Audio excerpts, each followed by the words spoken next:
Well, welcome to everyone. My name is Keegan Callanan. I am an associate professor of political science at Middlebury College.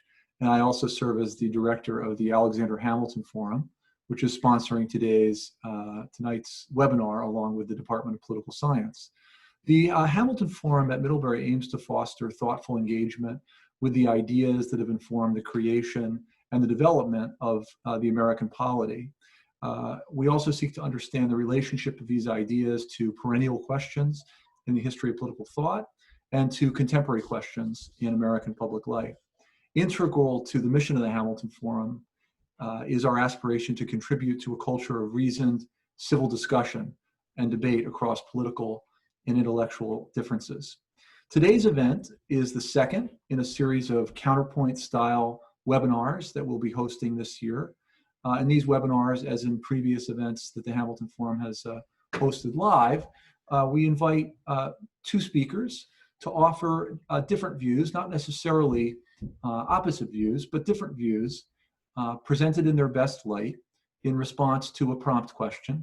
And then we invite students and others who've joined us to ask questions and ultimately to think for yourselves about the question under consideration. Our next event is going to be on November 10th, and the prompt is, when should we trust the experts? The guests will be Tom Nichols of the Naval War College and Patrick Deneen of Notre Dame. Well, we're really lucky to have two fantastic scholars, guests with us today. I'm going to introduce Suzanna Sherry just before her remarks. She'll speak second. So I'll give her full introduction before her remarks. But I'll begin with Adam J. White, who will speak first.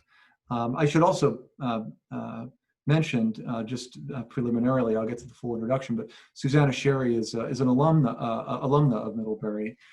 So it's a double honor to have her back, if only virtually.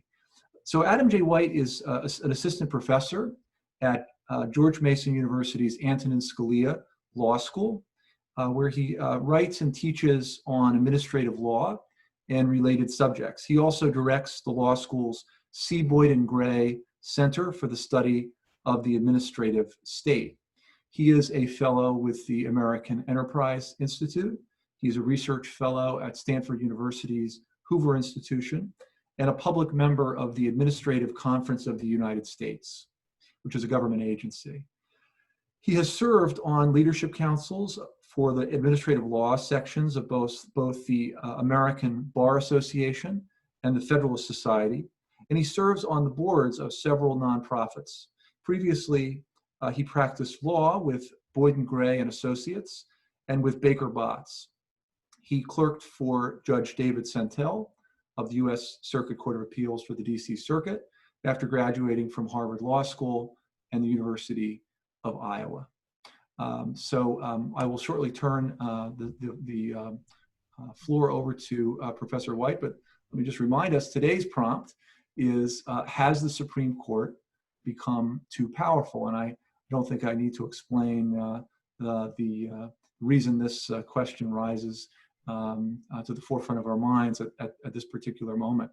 Let me, just before we turn to Professor White, also mention that we have here in our Foursquare Professor Winslet, who's co-convener this year of the Hamilton Forum and who is our Zoom czar.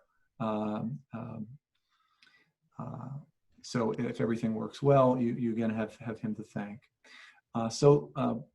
Adam, I'm happy to turn things over to you. Thank you so much, Keegan, and thanks everybody tonight for joining us. Thanks to Suzanna and Gary as well. It is a pleasure to be here virtually at Middlebury. The first research assistant I ever had a couple of years ago at the Hoover Institution was a recent Middlebury grad named Alexander Kahn. I don't know if he has any old friends in the audience, but if Middlebury produces students like Alexander Kahn, I'm in front of a pretty impressive audience. On the question of whether the Supreme Court has become too powerful, I feel like in a way these days I can begin and end my answer by just pointing to the news when the departure of one justice, in this case, the sad passing of Justice Ginsburg, but whether it's a justice retiring or passing away, the fact that one judge leaving a court turns an entire nation's political system on its ear for a day, a month. With Justice Scalia, it was nearly a year. I think is an incredible sign of the Supreme Court's outsized role in American governance. The fact that in the middle of at the end of a presidential election, in the middle of a pandemic, we still paused for a couple of days, so many of us, to focus on a lower court judge answering questions for a couple of days before getting a lifetime appointment. I think the amount of attention that naturally, the gravitational pull of that event shows that the mass of the office at issue, the institution at issue, has simply become too large. Now, the way the question was, has the Supreme Court grown too powerful? And I'll offer my own sort of specific view of this, because I think, and Professor Sherry may disagree or want to frame it slightly differently, but when I was first asked the question, I thought, well, too powerful in what sense, and too powerful relative to what? And so as I've thought through this question in advance of tonight, what I'm going to focus on is the Supreme Court has grown too powerful in saying what the law is, relative to what I take to be the original sort of the founding generation's intentions for this Republican government. Not capital R Republican, lower R Republican. I'm going to start with another Republican, Abraham Lincoln. In his first inaugural address, he covered a wide range of topics, but in passing, his reflections on the court included what I think is the single most challenging statement in the entire history of American constitutional government. So if you'll forgive me, just a quote. President Lincoln said, quote, "The candid citizen must confess that if the policy of the government upon vital questions affecting the whole people is to be irrevocably fixed by decisions of the Supreme Court the instant they are made in ordinary litigation between parties in personal actions, the people will have ceased to be their own rulers, having to that extent practically resigned their government into the hands of that eminent tribunal." I think Lincoln was right. Now the question, of course, and the subject I'm sure we'll be exploring throughout the night, is where to draw these lines. On the one hand, I believe in the need for a Supreme Court, a court that will, as John Marshall famously said, consider it the province of the court to say what the law is, to defend the rule of law, for all the reasons that Alexander Hamilton, the namesake of this program, said in Federalist 78, and I'll return to that in a moment. At the same time, though, I think Lincoln is right that to the extent that we commit more and more decisions of national importance to the decision of a 9-justice court, maybe 5 justices within that court, too often and more often than not, I think the court risks overtaking its proper role in American governance. Now, for me, the starting point in this analysis is always Federalist 78. If you haven't read it yet in your political science class, you will, or I hope you will. This is the most famous description of the judicial power of our Constitution. Alexander Hamilton writing in defense of the proposed Constitution in response to criticism levied preemptively by people like Langton Smith, writing under the name of Brutus, arguing that giving this Supreme Court effectively life tenure, but without review of its decisions in the legislature, set these judges up to be independent, as he put it, independent of heaven itself. Hamilton writes in response in defense of the court as a bulwark of liberty, more necessary in a government of limited constitution than in any other form of government. And Hamilton famously says that this court will exercise neither force nor will, but merely judgment.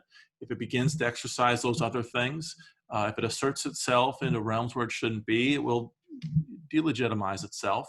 But this court is as another famous writer paraphrased it, this court is the least dangerous branch. It sits passively, receives cases, and just decides them according to the law. And sketching out the basic framework of what we call judicial review, Hamilton says that if a higher law comes into conflict with a lower law, The higher law has to prevail. It's the natural logic of things. Just as if you have a new statute versus an old statute, or maybe dueling contracts, whenever there's a higher law and a lower law, the higher law prevails. I agree with all of that. What I worry about, though, is that I think sometimes advocates for Hamilton's approach to judicial review, they don't read the fine print.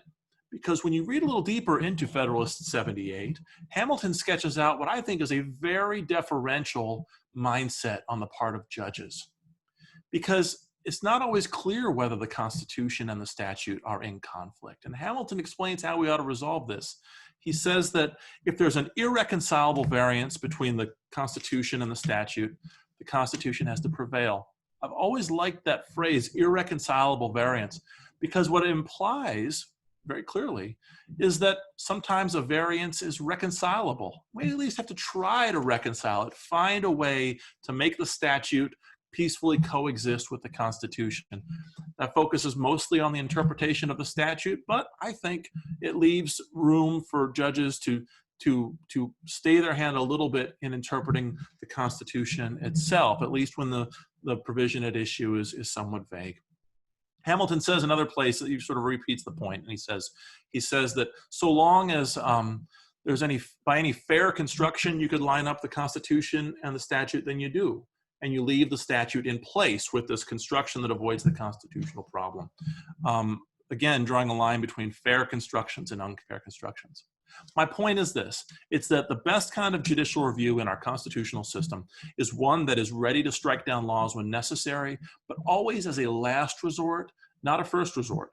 And my worry about the Supreme Court over the last decades upon decades is that the court has been too quick to strike down statutes, too eager to do it as a first step and not as a last step.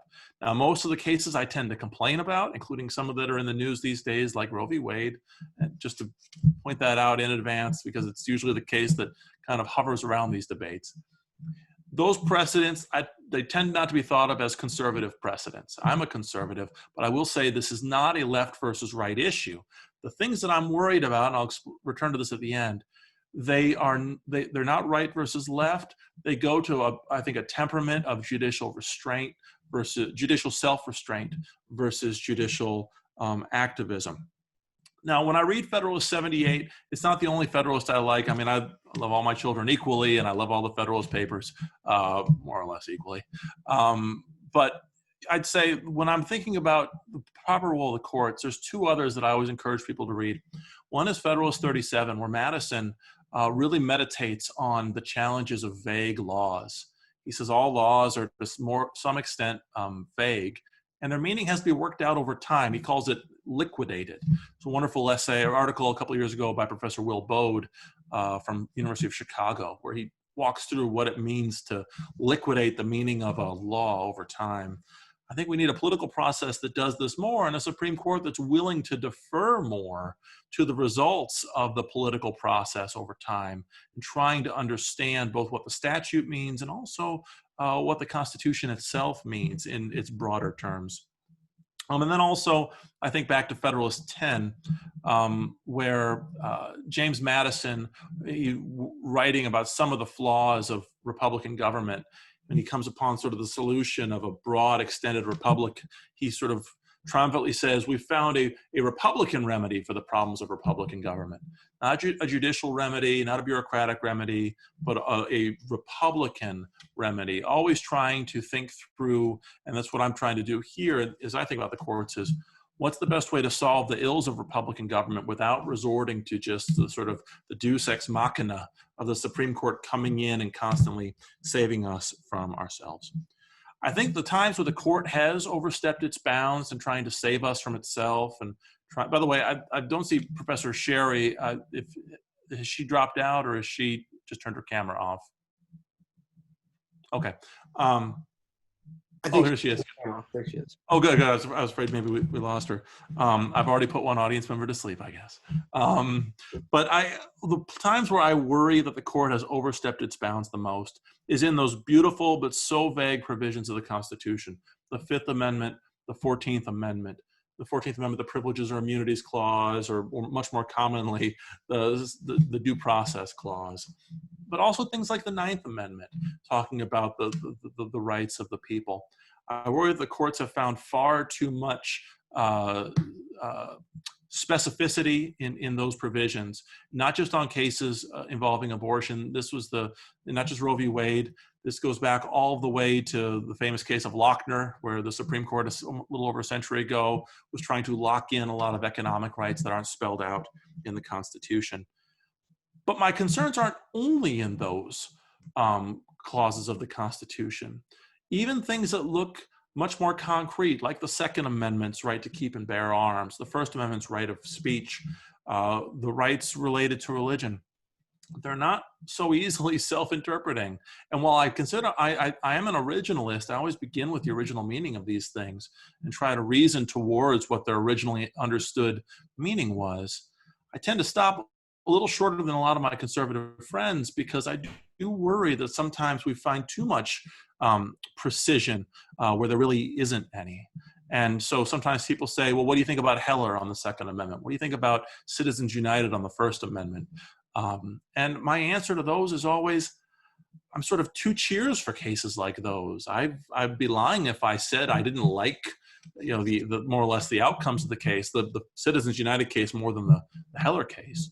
But I do worry sometimes about judges racing to sort of hypothetical meanings of statutes or constitutional provisions without really thinking about how they've played out over time, both in the run-up to their enactment and in their administration after that. For me, I'd say the best statement on these issues, it remains, and I brought it as a prop, The Least Dangerous Branch by Alexander Bickel, where if you want to read a book about constitutionalism that comes closest to my approach, I think it really is this one, where he talks about all the ways in which the court as an institution can stay its hand, try to reach issues carefully, decide cases narrowly and only as a last resort. But in many ways, Bickel, and this is sort of long forgotten now, but Bickel's book was itself in some ways an exploration of a book about Lincoln called The Crisis of the House Divided by Harry Jaffa, where Jaffa in the 1950s, he writes that Lincoln's great insight about the Constitution was that ultimately the meaning of the Constitution is best found rooted in the Declaration of Independence and documents like that. But it is sort of spelled out over the course of history. We learn through the work of governance how best to interpret a statute or the Constitution. And my worry is that the court doesn't leave enough space for that resolution, that filtering over time, where we really discover what speech, the freedom of speech is, what liberty is. Now, I do think that in order for that filtering process to work properly, we do need to have sound constitutional institutions that allow these issues to kind of work out over time. Because I'm not saying that the court should defer to a momentary political majority. We elect a new Congress every 2 years, a new president over 4.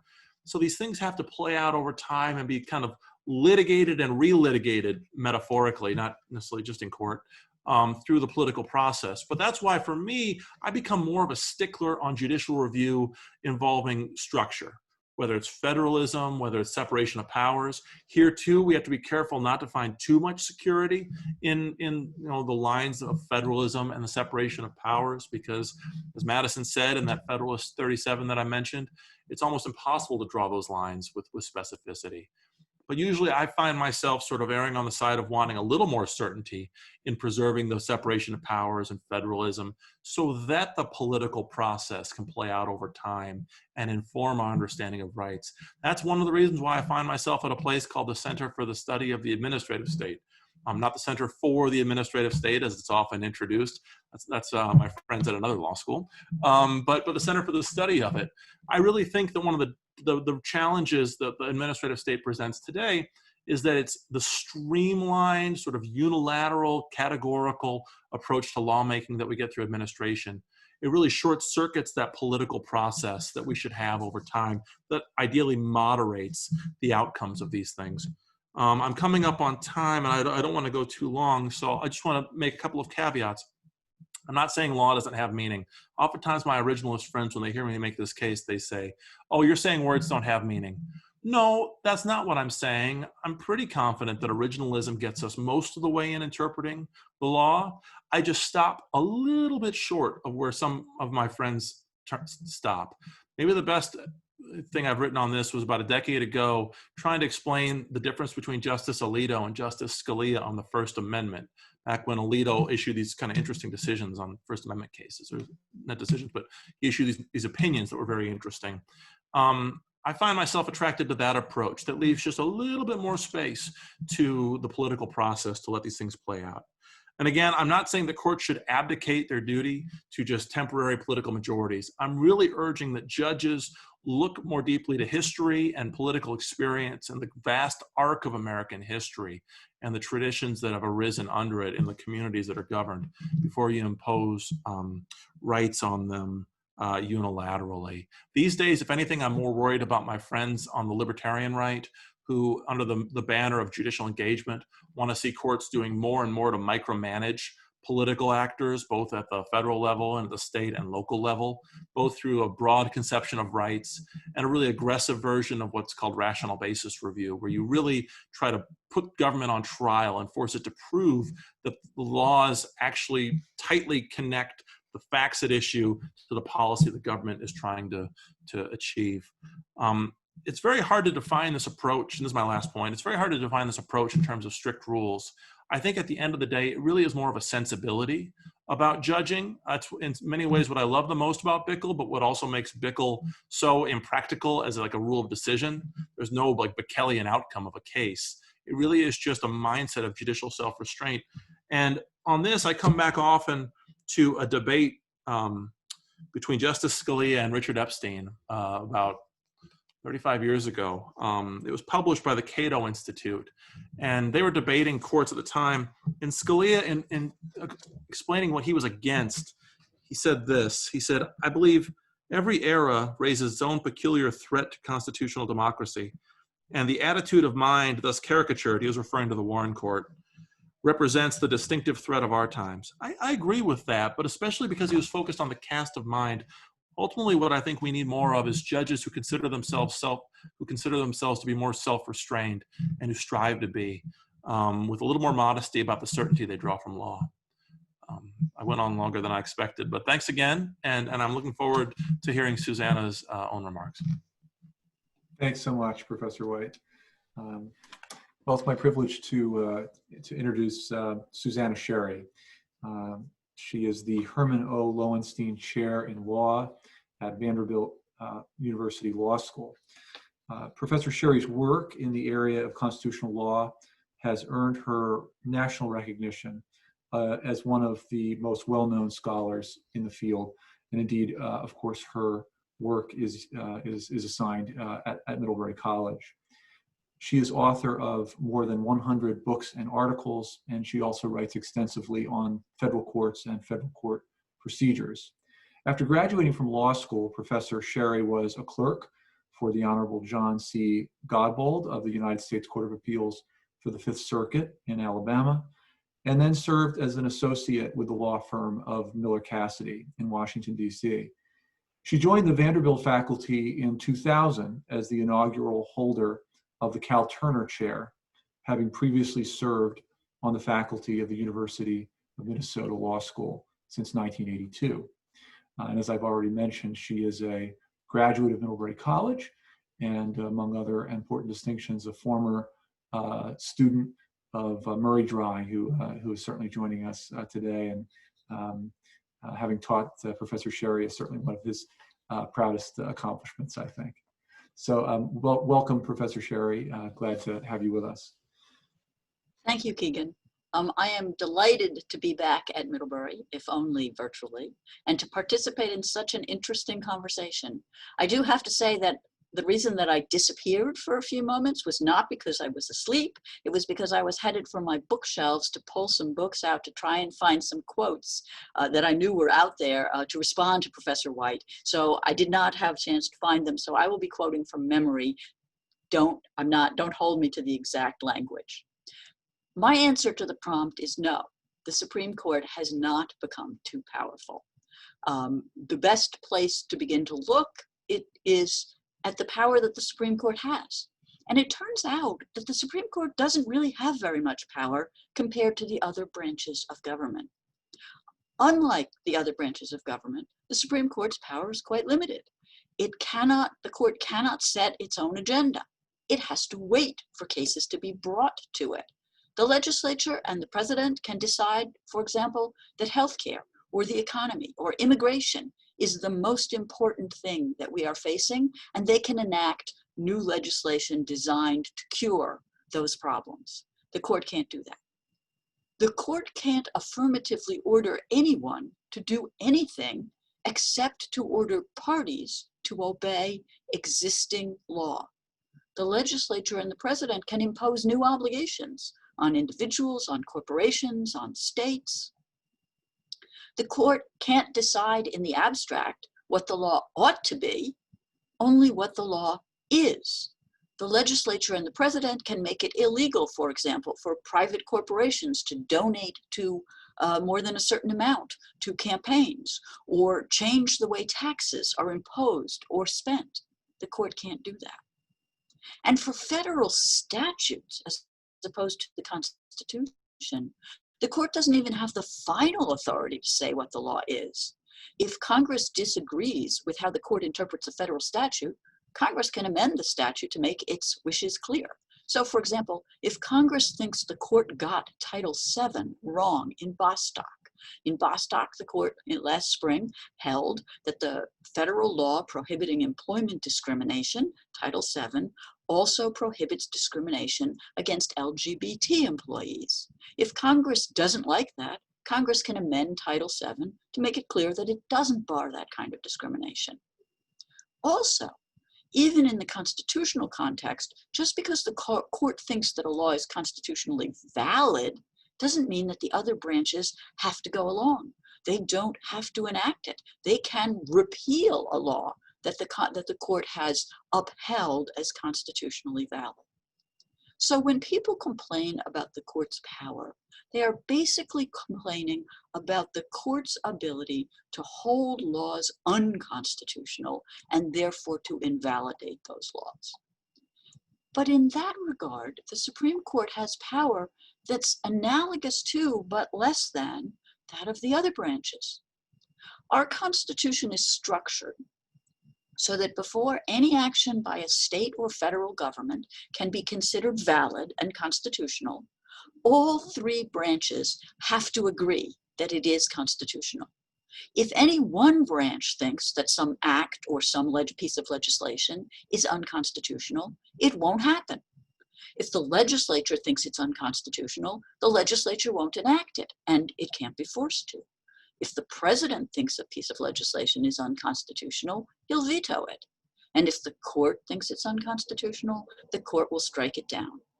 Only the legislature of the three is absolutely final. No law can be enacted without legislative agreement.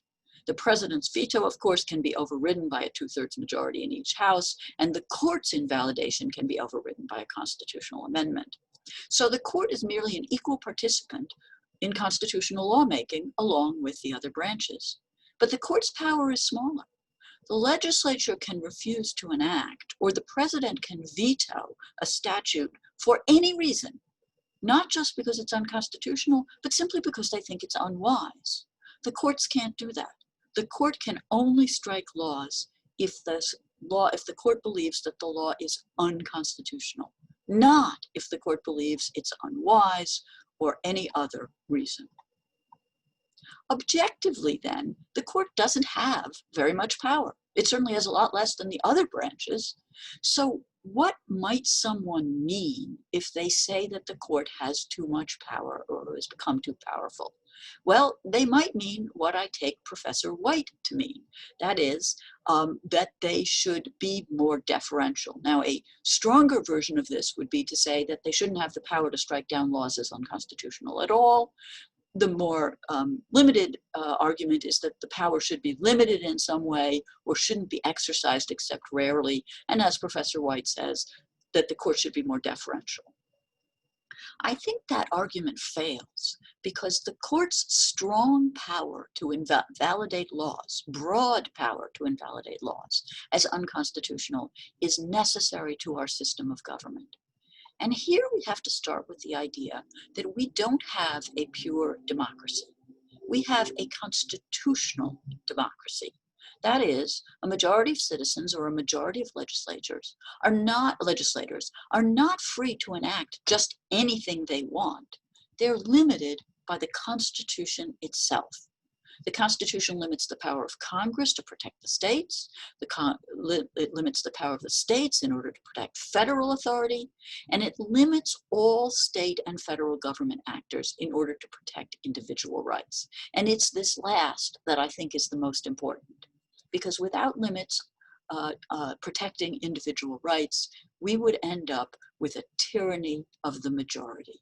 That is, democratically elected majorities could trample all over the rights of others, including not only racial or religious minorities, but politically unpopular groups of all sorts. And it's the Supreme Court's power to invalidate government actions that violate the Constitution.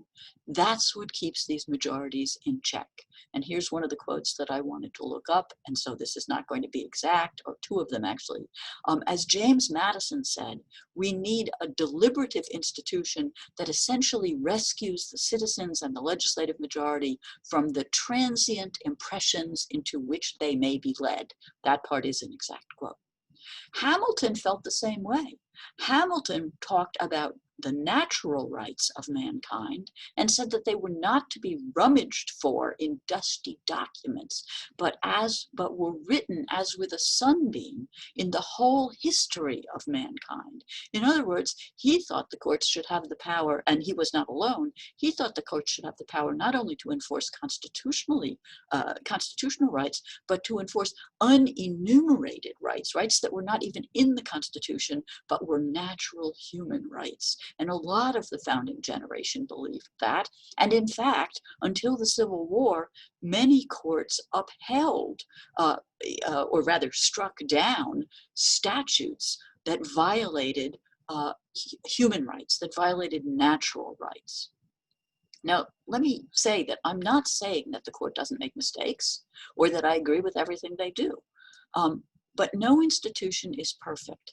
So we have to ask ourselves if we're better off with a strong court or with a weak one, with a non-deferential court or with a deferential one. That is, are we better off with a court that errs on the side of striking too many laws or errs on the side of striking too few? And to answer that question, I turn to history. There's a pretty short list of cases that almost everybody agrees are a mistake. And by everybody, I mean anybody who knows anything about law, and most citizens if you've told them anything about law. And all of them have been subsequently either overruled or at the very least discredited. It's sometimes called the anti-canon. It's pretty short. That is, these are the ones that everybody agrees, there's no controversy. Dred Scott v. Sanford in 1857, which invalidated federal regulation of slavery in the territories. A pair of cases in 1873 and 1874 called Bradwell v. State and Minor v. Happersett, which upheld state laws that prohibited women from voting or practicing law.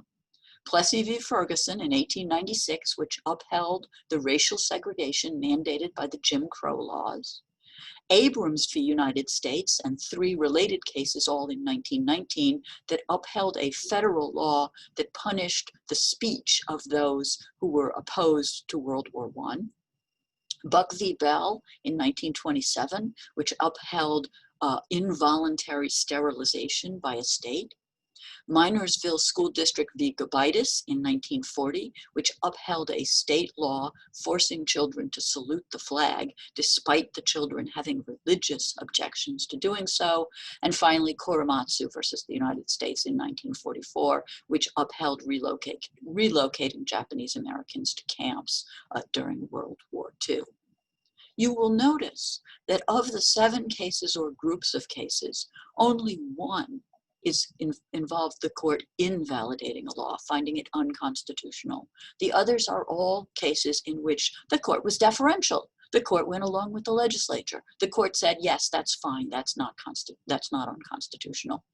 This history suggests that the court is most likely to get it wrong when it fails to exercise its power of judicial review, when it acts too deferentially. And it shows that it's a good thing when the court refuses to be deferential and strikes down the laws later. So to conclude on this possible meaning of what it means to ask whether the court has become too powerful, the court doesn't always get it right. It doesn't always exercise its power wisely. But to say that the court has too much power because it invalidates too many laws is to give up on enforcing constitutional limitations that protect individual rights. And I don't know about you, but I don't really want to live in a country where paper guarantees of liberty and equality are unenforceable. But saying that the court has too much power might mean something else. It might mean that the court has and should exercise the power to invalidate laws as unconstitutional, but that it should do so only if the law is actually unconstitutional. In other words, this is an argument that much of what the court does today is illegitimate because it is striking down laws that are constitutional, or, as Professor White suggested, that are not clearly unconstitutional. The heart of this objection to the court's power is that the court is not getting the constitutional interpretation right, and therefore is exercising a power that it doesn't and shouldn't have. But here I agree with Professor White that the Constitution's language is old, it's vague, it's broad, and it leaves a lot of interpretive discretion. And so what I might think is a constitutional law, perfectly constitutional, Professor White might think is unconstitutional, or vice versa. And we can't resolve this dispute objectively. There's really just no way to prove that the Constitution really means this or really means that. It should come down to whether we find the court's reasoning or arguments in each particular case persuasive or unpersuasive. Now, the usual response to this problem of a lack of an objective answer, which I think Professor White says is only partly his response. He won't go all the way with his response, but a fairly popular response is to suggest that the court should follow in certain interpretive guidelines. That is, guidelines that limits its discretion and make it likely to be more deferential. In particular, people argue that the court should stick to the text of the Constitution, often called textualism, or adhere to the original meaning of the Constitution, often called originalism. That, proponents of either textualism or originalism argue, would reduce the court's discretion and ensure a more accurate interpretation of the Constitution, and therefore the court would be acting more legitimately. Well, my first problem with that argument is that it doesn't actually reduce the court's power. So the court doesn't become any less powerful. It only reduces the court's discretion. So in some sense, the terms of the debate prompt are a little bit wrong. But much more important, in fact, neither textualism nor originalism reduces the court's discretion in the slightest. Let's start with textualism. Textualism will work with a handful of provisions, I think. The president must be 35 years old, each state gets 2 senators, they serve for 6 years each, and so on. But it doesn't work for any of the constitutional provisions that matter. What does it mean to deny someone the equal protection of the laws, or to deny due process of law, or abridge the freedom of speech, or prohibit the free exercise of religion? And that's even leaving aside the provisions that have built-in discretion, like the ban on unreasonable searches and seizures, or cruel and unusual punishment, or excessive bail. The text cannot tell us what any of this means. And the Bostock case that I mentioned before is an illustration of the spectacular failure of textualism to constrain interpretation. Now, Bostock was a question of statutory interpretation, not constitutional interpretation, but statutory interpretation is usually easier because statutes are more modern, they're clearer, they're better written than the Constitution, so it should be easier. Title VII, the federal employment discrimination law, bans treating people differently because of sex. Justice Gorsuch, who calls himself a textualist, wrote the majority opinion holding that it violates Title VII to fire someone for being gay or transgender. Why?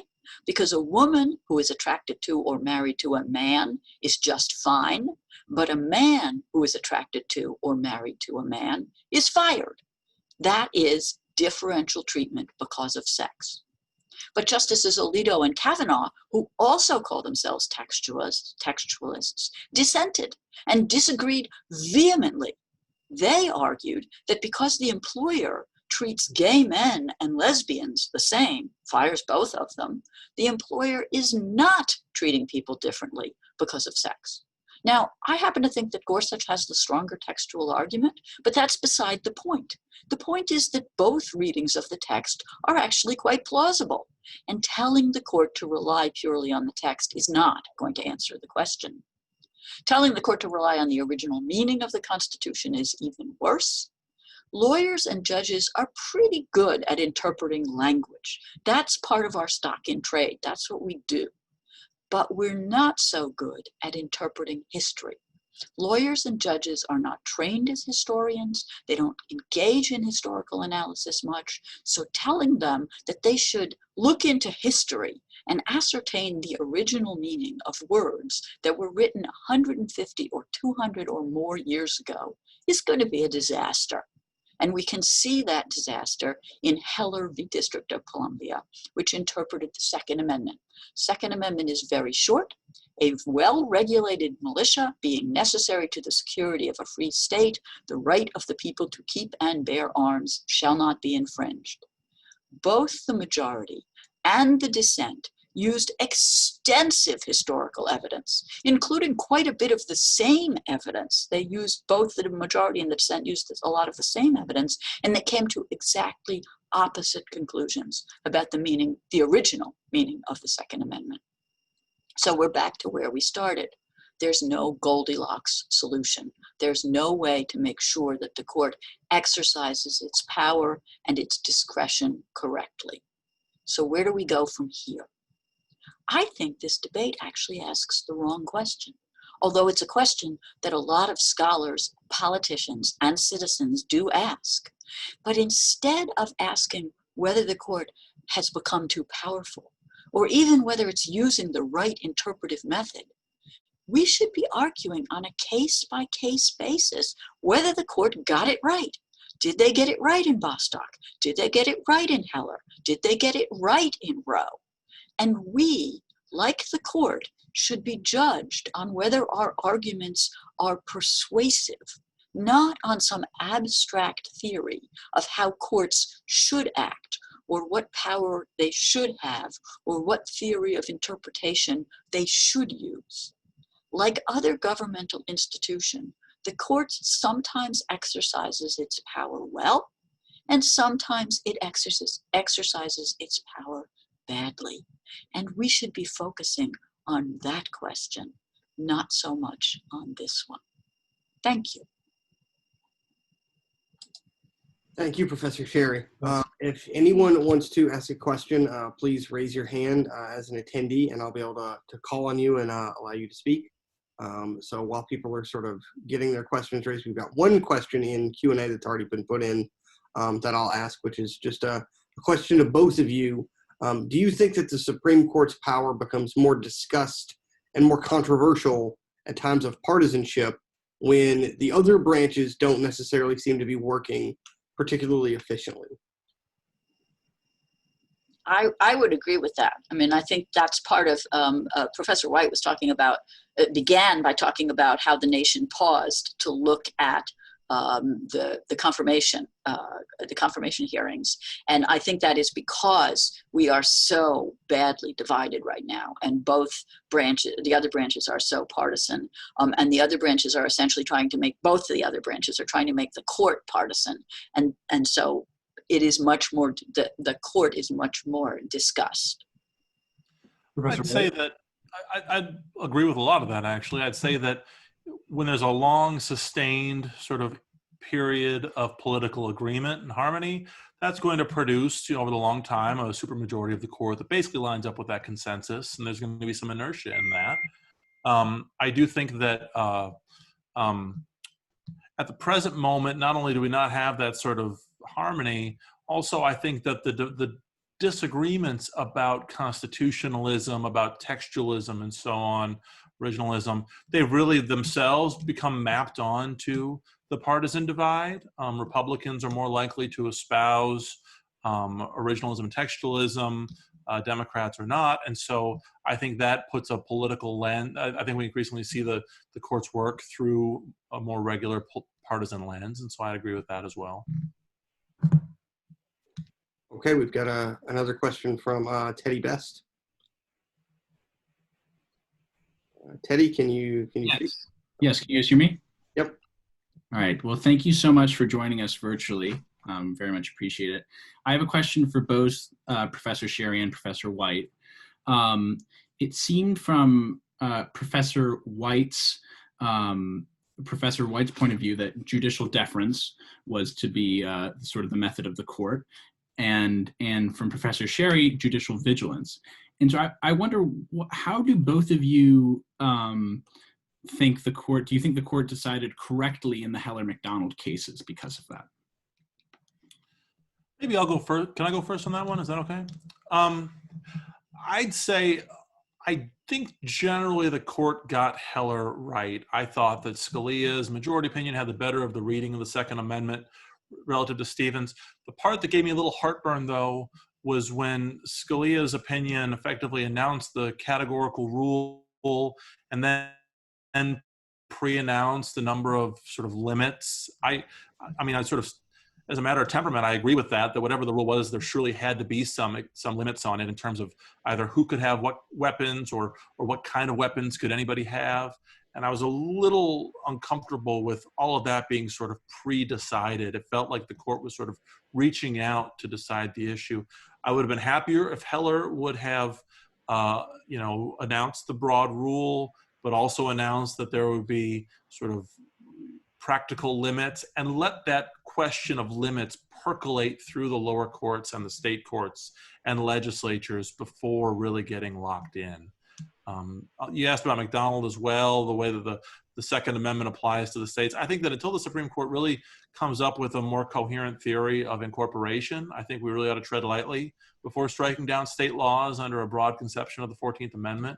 And that was another example. Again, I'm sort of two cheers for this. I'm a two cheers for the Second Amendment kind of guy. And so I'd be lying if I didn't say I kind of liked the outcome, but I just feel like it was a bit too categorical and preemptive than it should have been.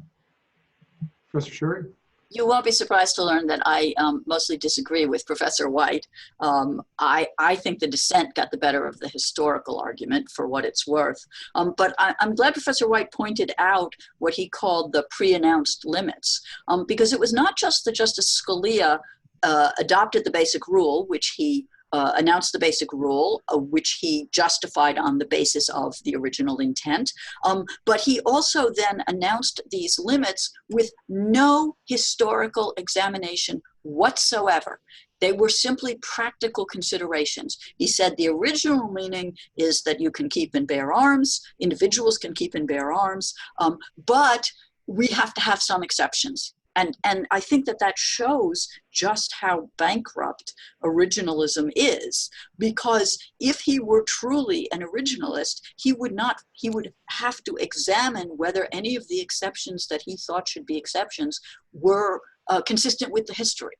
And so I think that to the extent that he was willing to go with practical considerations in creating exceptions, I would want the court to go with practical considerations as well as the history and the text in determining the entire question. As for McDonald, in some ways I also disagree with Professor White. If Heller was correctly decided, then McDonald was too. That is, I believe that the limits that are placed on the federal government should also be placed on the states. Can I jump in just a little bit on the textualism point, because Suzanna raises I think an important point. I want to push back a little bit. I don't think I would disagree that textualism is bankrupt. I'd say sometimes I said originalism. Originalism. That originalism is bankrupt. I think sometimes it's slightly overinflated. to borrow a metaphor. I think that actually we should begin with the text. And I think that it's important for justices to really see themselves and act publicly as, and believe that they are restrained by the text. And I do think that the text its originally understood meaning, it can be deciphered at least to some level of generality. The devil is always in the details from there. And so I think that with Heller, one other thing to keep in mind, and I don't know if this explains it or not, but I just point out that in Heller, it was a majority opinion where Scalia was writing for a number of justices. Scalia referred to himself from time to time as a faint-hearted originalist, although he kind of walked that back towards the end. The longer he's on the court, the less faint he got. But when he's writing for himself and really kind of sidestepping originalism, those are the opinions where people get, I think a little more rightly critical. I always give the justices a little bit of methodological leniency on the majority opinion, where they're trying to write a reasonably coherent opinion that represents the collective views of 5 justices. I don't know that Kennedy, who joined that majority, would have been a textualist all the way down on that case.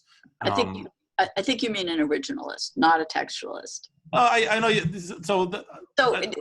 I do use them. So I do use them pretty much interchangeably. It's funny. I was talking with a conservative friend about this during the Barrett hearings. Judge Amy Coney Barrett, a proud alumna of the Miller Cassidy law firm. So Professor Sherry might or might not be celebrating that, but I sometimes ask, what is the difference between originalism and textualism? Because I tend to think of them as interchangeable. The answer I always get back from conservative friends is that textualism is for statutes, originalism is for the Constitution. Originalism is sort of textualism as applied to the Constitution. I'll be very honest. I think that really splits hairs, and I just tend to use the terms together, but I might just be kind of glib. Do I have time to respond? Yeah, please do. Yes. So the text of the Second Amendment is not so clear. It says a well-regulated militia being, now I have to find it again, a well-regulated militia being necessary to the security of a free state, the right of the people. One reading of that text is the right of the people to keep and bear arms shall not be infringed. Everybody gets to keep and bear arms. Another reading is only the militia gets to bear and keep arms, or keep and bear arms.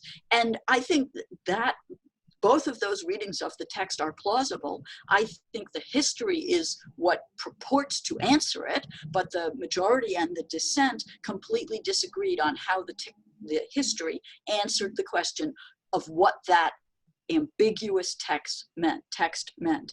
As for Justice Scalia's writing on his own, the place where he is least originalist is in the First Amendment.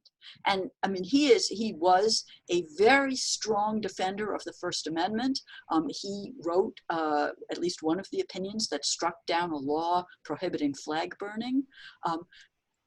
But there was no history in it. There was nothing about the original meaning of the Constitution. And I think actually, in my view, those are his best opinions. The ones where he doesn't try to justify justify his ruling on the basis of some vague original meaning, but where he says, this is who we are and what we believe in and what kind of a country we are and what we stand for.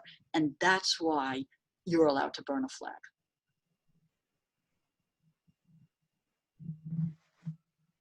Okay, our next question will come from Justin Cooper. Justin, can you hear us? Can you get on? Yeah, can you hear me? Yep. Awesome. Thank you both for this wonderful lecture or debate. I guess considering the context of the nomination process for Amy Coney Barrett, how much do you think the politicization of the nomination process and the attempt to either push more liberal or conservative justices onto the court to get more favorable ruling for your sides plays into the power of the court, or how we should view the power of the court? And if it plays an important role, is there a way to depoliticize the nomination process to fix what might be defunct system? Well, I think it does clearly play in. I mean, this is related to what we had said before about when we're very partisan and divided, that's when people pay more attention to the court. I think that what ends up happening is that, you know, the Democrats think that the court has too much power when it's conservative or when there are conservative nominees, and the Republicans think that the court has too much power when there are Democratic nominees. So it does play into it. In terms of trying to depoliticize the confirmation process, I don't think we can depoliticize the confirmation process without depoliticizing the court. And I think that's a very difficult thing to do. I think part of the problem right now is that many of the justices, including two fairly recent justices, Justices Scalia and Ginsburg, but also including Justice Sotomayor, Justice Kavanaugh, Justice Gorsuch, Justice Alito, they are basking in publicity. They are seeking, they are being idolized by polarized fan bases, and they are therefore playing to their fan bases, and they are, and that contributes to the polarization of the court. They've become idols to the Federalist Society or the American Constitution Society, and then all the followers of those. And I actually have a suggestion that is coming out in a law review next month that suggests that we should try to prevent them from doing that. We can't prevent them from speaking at these events. We can't prevent them from writing books or going on television, but we can prevent them from writing concurrences and dissents. And I think a lot of the concurrences and dissents that have been produced recently on both sides have been not so much about what the justice believes, but about reassuring their polarized fan base that, yes, I am a true believer. That's fascinating. I really want to read that, actually. Iowa Law Review next month. Oh, you said the Iowa Law Review? Yes, it's on SSRN if you'd like to read it now. I'm a proud Iowa Hawkeye, so that always makes my day. On this question about the culture surrounding the justices, there's another really fascinating article. It's not finalized yet, but it's on SSRN. It's by Chad Oldfather of Marquette, and he writes an article about Justice Souter and the celebrity culture of justices. I just recorded a podcast with him for the American Enterprise Institute, and it'll come out in a few weeks. I think this is a fascinating subject. I think it's partly the celebrity culture is caused partly by the justices and partly by their as Professor Sherry rightly put it, their idolizers. For me, I think I'm less worried about the justices giving talks to the groups they agree with. What really worries me is that the justices too often don't speak before audiences they disagree with. I'm very, very glad that the justices, come out and speak. They always have to be careful what they say. I mean, I don't want them to be celebrities, but I think in part it would almost be improved if they would spend more time speaking with audiences that they aren't sort of naturally identified with. Maybe Justice Sotomayor speaking at the Federalist Society and Justice Kavanaugh speaking at the American Constitution Society. And so I definitely, I would like to see more of that. Let me get to the core point about the politicization of the confirmation process. Our Constitution creates this really challenging, almost paradoxical approach where we have a political process to produce what we hope will be a non-political court. You're never going to be able to take the politics out of it because these are senators and presidents. I think Justice Scalia got it right in his dissent in Planned Parenthood versus Casey, where he warned that to the extent that the court decides cases based not on what he saw and what I see as more concrete things as text and sort of national tradition versus what he construed as value judgments. And he was giving a short shrift, but I basically agree with that. The more that the people themselves and their elected officials are going to want to have their own say, sometimes loudly, protesting outside the court and asking, turning the confirmation hearings into a political circus. And until the court backs out of that, I don't think we're ever going to get the politics out. I'd point out one thing that's happened recently that worries me, a new development, and it's what we call the list. President Trump's list of possible Supreme Court nominees. I mean, I'll be honest. I love the list in the sense that the judges he had on that list, many of them were the ones that I like the most. And when the list first came out, I thought, this is good. This is transparency. People know that the court sort of rides on the elections of presidents, and so some transparency is good. I'm not sure how I feel about that anymore, because while it's true, it's transparency, it's going to create weird incentive effects for judges who want to get on the list, who want to springboard from the list onto the Supreme Court through, you know, some of the things that Suzanna had mentioned, the opinions and so on. And so I'm very, very wary of that as a new sort of layer on the political process of appointing justices. And I'll leave it at that. Yeah, I mean, I agree with a lot of that. And I think a lot of this is actually fairly new. Well, new in the sense of maybe 20, 30 years, not the last 5. Celebrity status is certainly a new development. I mean, most people couldn't name a single Supreme Court justice until at least the 1990s, and mostly not until after the 2010. And I think the appointment process and the nomination process has changed to increase the polarization and the politicization. As you say, having these lists out there, and you know, everybody's pushing Biden to have a list, and I don't think that they should do that.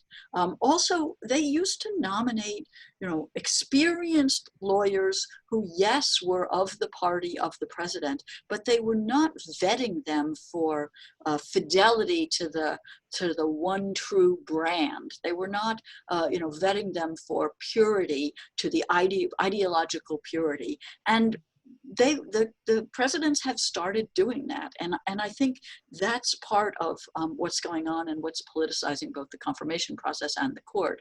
And I am on record as saying, written record as saying, one of the things that presidents have to stop doing, they have to stop putting law professors on the courts. Law professors make terrible judges. We are used to working by ourselves. We are not good at compromise. We are not good at collaboration. We don't take criticism very well because we don't have it very often. When you and I talk like this, we are very gentle with each other. And if we're on a panel where somebody is not so gentle, mostly we'll just turn it off. So I think law professors make terrible judges, and by and large, and I think that that's a bad development. Okay, so our next question is going to come from Murray Dry. Murray, let us know if you could unmute yourself, Murray.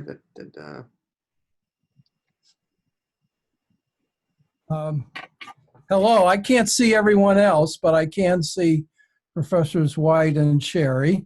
Thank you both.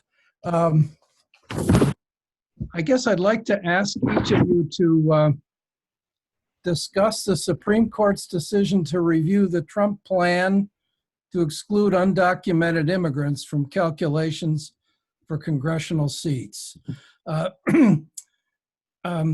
Suzanna, is this a case where some kind of self-restraint is in order, or would you say, as you might, they were just mistaken to take it on?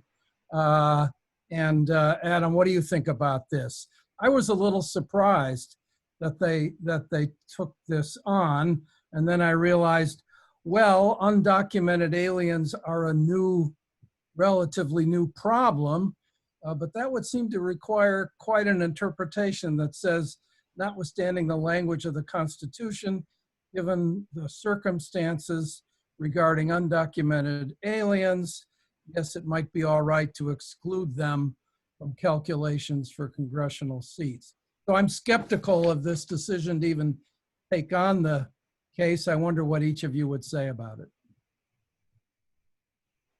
I'll start. I'm not familiar with the details of the case, so I can't tell you sort of how I think they're going to decide or anything like that. But I mean, I think it's exactly the kind of a question that they're likely to take on. It is an important question that affects how the democracy is going to function. That is, it's a question of essentially, the extent to which different districts are going to be funded and represented in Congress and so on. And that is the heart of our democracy. So I'm not surprised they took it on. I would not be surprised if they decide that it's a political question, however. That is, I mean, there is still an opportunity for them to say, as they did with gerrymandering, that this is, that the census is, how the census is conducted is within the executive branch's discretion. Mm. That is what the case is about, right? That's the case you're referring to?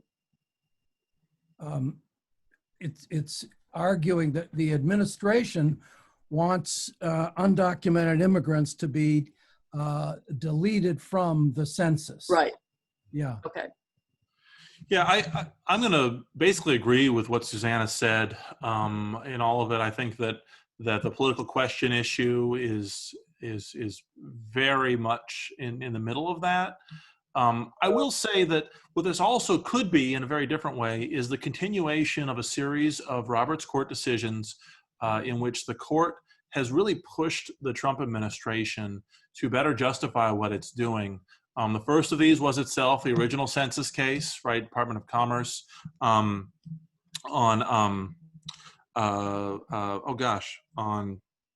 I've suddenly drawn a blank on one aspect of the census. Oh, it was adding the citizenship question to the census. That's right.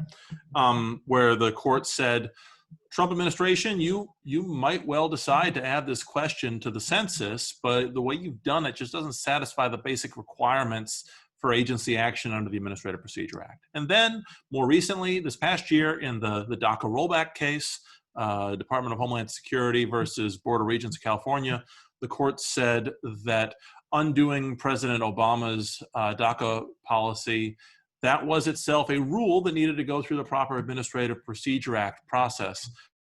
I think they're implying that something similar towards the original creation of the rule, but that wasn't before the court, and I'm just speculating here. I tend to see in those cases and in this one, the Roberts Court gravitating towards what I like to call the steady administration thesis. And I borrow that line from Federalist 70, Hamilton talking about energy in the executive for the steady administration of the laws.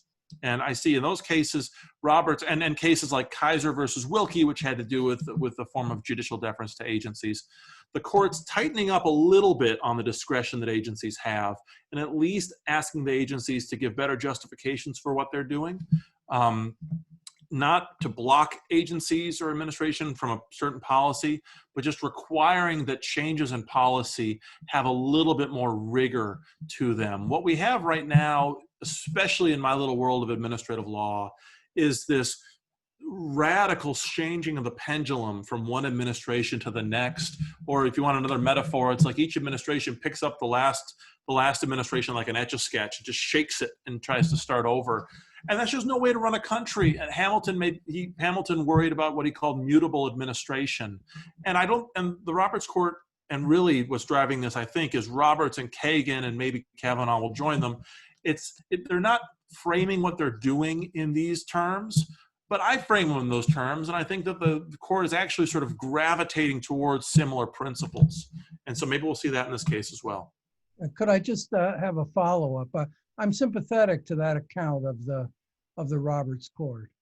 And to Professor Sherry and political question, I thought there was enough to actually take on the gerrymandering issue in the Wisconsin case.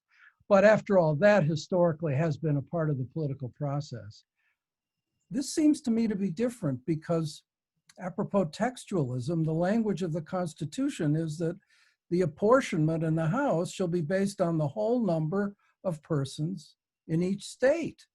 So it seems to me that a straightforward textual reading of the Constitution should have caused the court to not even agree to hear this case. And having decided to hear it, I would think they should be deciding this against the administration.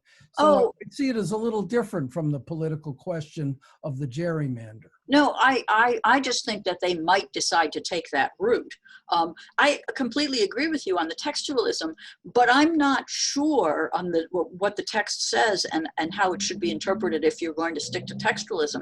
But I think they sort of had to take this case no matter how they're going to decide it. That is, they do reverse about 2/3 of the cases that they take, they reverse, but in 1/3 of the cases they affirm, and they may well have taken this case to affirm it, basically because they don't believe that Trump will, or his followers will find the lower court's decision legitimate enough. And so they want to put the imprimatur of the Supreme Court on it as well. That is, and this comes from Bickel. It is as important for the court to uphold statutes as it or acts or lower court decisions as it is for the court to reverse them. It is the fact of upholding some, either statutes or lower court decisions, that gives bite and meaning to the invalidation or the reversal of other statutes or lower court decisions. And this might be an example of that. Can I just politely quibble or argue with Professor Dry for this on just a moment? I do understand that the constitutional text refers to persons, but surely the framers did not mean to include, say, ambassadors or diplomats from other countries, tourists from other countries, foreign workers who are temporarily, working in a port city, the sailors who happen to be there when the census is taken. It can't literally mean every person who happens to be there the moment a census is being taken. And so the challenging question then is whether undocumented immigrants rise to the level of whatever kind of residency that the Constitution was meant to incorporate there. Yeah. I'm not implying that he necessarily disagrees with what I just said. It's just I would want to at least put that gloss on the issue. And I would mention that if that text is ambiguous for the reasons that you say, it's just another example of how textualism doesn't work. Doesn't do all the work. Okay, so we have time for one final question, and then it sort of got entered into the chat, and I want to sort of add something to it, which is that there's this question of justices sort of moving ideologically after they get onto the court, or perhaps being strategic in thinking about the legitimacy of the court or their sort of own place in history. And so there's this question of ideological movement and balance within the court.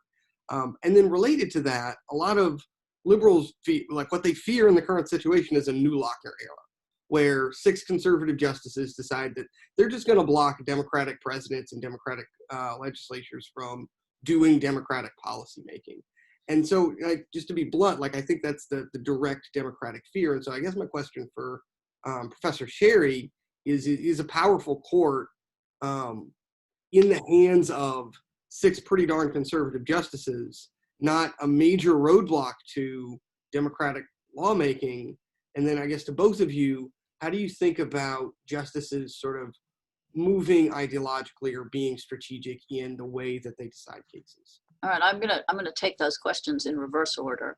In terms of being strategic when they decide cases, first, I think that really almost always or almost only applies to the Chief Justice. The Chief Justice, in particular this Chief Justice, Roberts has always from the beginning been explicit about his concerns for the legitimacy of the court and the court's place in history. And I don't know that I would call it strategic voting, but I think that he looks out for the court in some of his votes. And I don't think that that's a problem at all. I think the court needs to protect its own legitimacy. I think other justices used to care about that. Fewer and fewer of them do. I'm glad that Roberts does.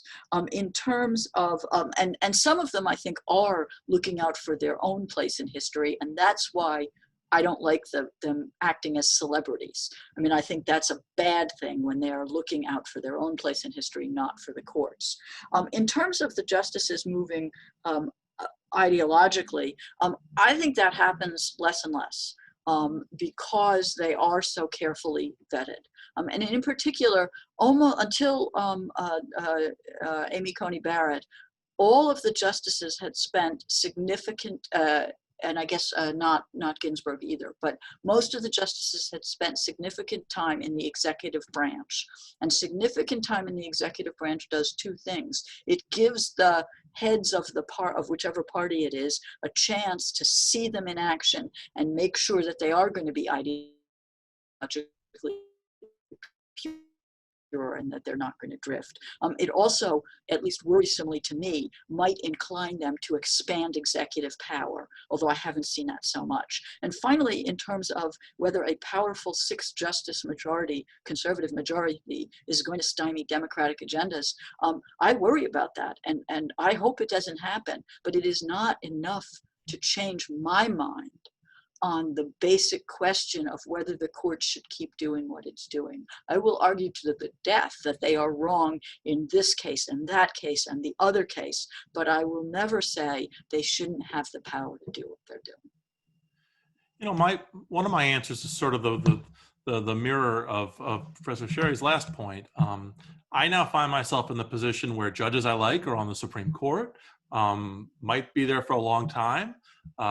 If, you know, depending on how things go, we could be looking at decades of a conservative court. Having said that, it'll probably last a couple of years. But the fact is, this is for me the moment that I think tests the call for self-restraint the most. In some ways, I think that the need for conservatives who believe in judicial self-restraint, I think now is the time when we have to really preach this and practice this. It's easy to call for judicial self-restraint when the other side has the courts, but now is that moment. And I think that some of my friends will sort of stick with it. Some who, to be honest, have always framed their approach less in terms of self-restraint and more in terms of textualism and originalism per se. I think they're going to go all in on the judicial engagement thesis of much more libertarian sort of judicial decision making, and we'll see how that plays out. For me, I think to the extent we have a constitutional crisis in this country, and I always really shy away from that term. I think that usually overstates things. But for me, the thing that comes closest to that right now is just a general crisis of a lack of self-restraint in all parts of government. The judges, the executive branch, Congress is restrained in some ways by just its structure, so it's less of a problem. But what I've been writing about and talking about a lot over the last couple of years is reminding people that yes, checks and balances are crucial. I mean, I was talking about that earlier, but Madison called those things auxiliary precautions. Right? The initial precautions for government are these Republican virtues of self-restraint that we need government in all parts of government to have, including the courts and in the people themselves. And just on the smaller point about case selection and so on that the Professor Sherry already spoke to, I do agree that Roberts really clearly focuses on this as much as anybody. I think most Chief Justices are really rooted to their institution and shaped by their institution. Maybe more than any other office in government, the Chief Justice sort of exemplifies Madison's notion of the interests of the man being attached to the rights of the place in Federalist 51. The Chief Justice kind of has his name on the door, the Roberts Court, Rehnquist Court, and so on. And with a small number of famous exceptions, Marshall, Taft, Warren, basically, the office has shaped the occupant more than the occupant has shaped the office. And I think that's more or less a good thing. I worry a bit about case selection. This is my last point. One of the first points that Suzanna made early on in her initial remarks was that the court doesn't set its own agenda. It's passive, it receives cases. That's mostly, I'd say that's mostly accurate, but less accurate than it used to be. The court's authority to grant and deny cases means that the court really does kind of assert itself in a way that when Tocqueville was writing about this in the early 19th century just wasn't true. The court truly was passive. It didn't have any say over the cases it was getting.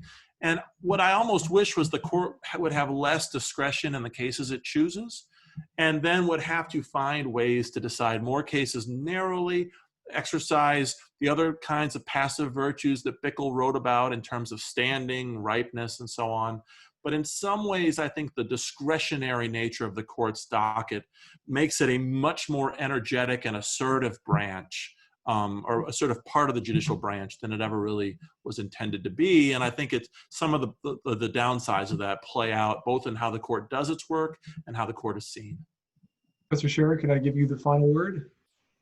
I guess the only thing that comes to mind is that the court receives something like 10,000 cert petitions a year. I don't think that they could decide all of those cases. Now, I would like to see them decide more. They used to decide 200 cases a year, and now they're deciding 75. And I agree with Professor White that I think that they would do a better job if they had a little less time. And if they spent a little more time on the run-of-the-mill cases and not just the ones that they plucked from the cert petitions. Well, thank you both so much, Professor White, Professor Sherry. Thanks everyone for joining us. Very rich discussion, and we'd love to sometime welcome you both back in the flesh post-pandemic. So thank you all for joining us, and we have our next webinar again on November 10th. When should we trust the experts? A conversation about scientific knowledge and political power. Thanks so much. Good night. Thank you.